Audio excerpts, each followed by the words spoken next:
আসসালামু আলাইকুম। আজকে আমরা জানার চেষ্টা করব শিয়া সম্প্রদায় কি? শিয়া কারা?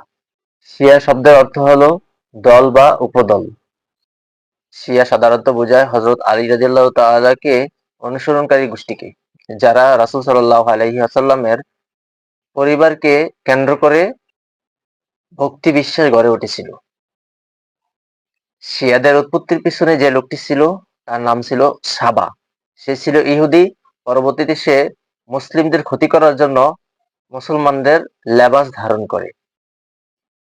শিয়াদের আকীদা কেমন ছিল?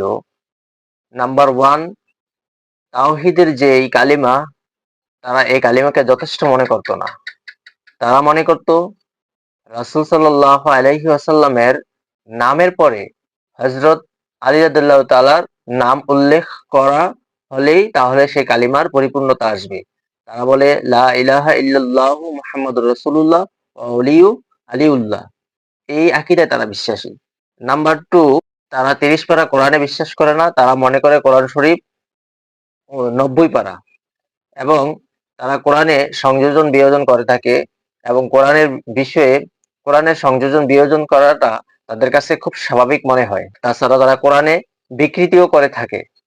৩ নম্বরে, আহলে বায়াতের অল্প কিছু সাহাবী ছাড়া, বিশেষ করে রাসূল সাল্লাল্লাহু আলাইহি সাল্লামের পরিবারের যেই সদস্য বা পরিবারের যেই সাহাবীগণ ছিল, এই সাহাবী ছাড়া তারা অন্য সাহাবীদেরকে সাহাবী মনে করে না, এবং তারা সাহাবীদের বিষয়ে বিভিন্ন কটূক্তি করে থাকে, সাহাবীদের বিষয়ে বিভিন্ন অভিযোগ তুলে থাকে, সাহাবীদেরকে গালমন্দ করা, সাহাবীদেরকে গালি দেওয়া সওয়াব এবং ইবাদতের কাজ বলে মনে করে।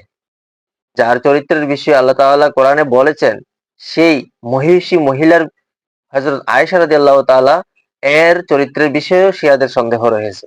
নাম্বার ৪, রাসূল সাল্লাল্লাহু আলাইহি ওয়াসাল্লামের বিষয়ে শিয়াদের সন্দেহ। রাসূল সাল্লাল্লাহু আলাইহি ওয়াসাল্লাম নবী হতেন না বা রাসূল হতেন না।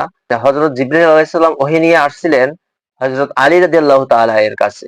ভুলক্রমে তারা রাসূল সাল্লাল্লাহু আলাইহি ওয়াসাল্লামের কাছে চলে যায়। এই আকীদাও শিয়ারা লালন করে থাকে। শিয়াদের এত আকীদা যা বলে শেষ করা যাবে না। শিয়াদের মধ্যে অনেকগুলা ভাগ রয়েছে। সব শিয়ারা একই রকম আকীদা পোষণ করে থাকে না। কিছু শিয়ারা অতিরিক্ত বাড়াবাড়ি করে, আবার কিছু শিয়ারা কিছুটা নমনীয়। শিয়াদের মধ্যে যারা হযরত আয়েশা রাদিয়াল্লাহু তাআলার চরিত্রের বিষয়ে প্রশ্ন প্রশ্ন তুলে থাকে, যারা রাসূল সাল্লাল্লাহু আলাইহি ওয়াসাল্লামের নবী হওয়ার বিষয়ে সন্দেহ পোষণ করে থাকে, যারা কোরআনে বিকৃতি করে থাকে, যারা সাহাবীদেরকে গালাগালিজ করে থাকে, এই ত্রুটিগুলা যাদের মধ্যে আছে উলামায়ে কেরাম তাদেরকে কাফের বলেছেন। আজকে এ পর্যন্তই। ইনশাআল্লাহ পরবর্তী সময়ে কথা হবে। ভালো থাকবেন।